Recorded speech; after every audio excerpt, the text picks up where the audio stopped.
In this video, we are going to see how we can resolve this Windows update error that whenever you are trying to update Windows, it shows you this error, and because of this Windows update cannot continue. The download or update error is 0x80070002.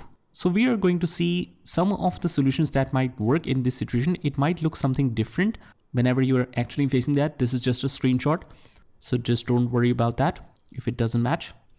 So first of all, what we need to do is just open up the start menu and right here, troubleshoot settings, because Windows troubleshooter is good enough to handle all of these problems. So all you have to do is just click on other troubleshooters and we need to find the solution for Windows update problems.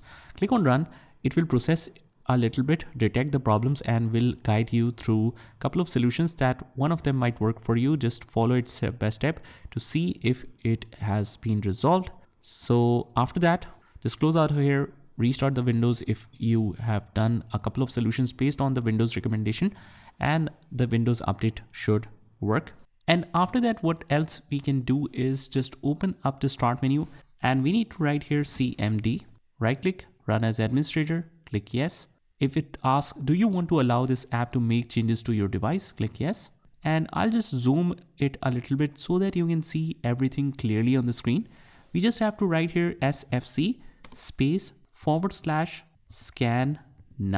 Scannow should be one word without any space. So you have to write in exactly the same way. Hit enter and it will begin the system scan. This process will take some time. Begin verification phase of the system scan. So verification is started. It is completed 3% and we just have to wait until it completes it fully. So once the verification is complete, it will either resolve and show you the error update, or it will show you that Windows Resource Protection did not find any integrity violations. So that is a good thing. And after that, just copy and paste this particular command that also you can find with the description of this video. Hit enter and it will start the deployment image servicing and management tool version 10 by the time you're watching this video. Image version is this, and it will process a little bit and then it will complete the process. So just sit back and relax while it completes this. And now it is 100% complete. The restore operation completed successfully.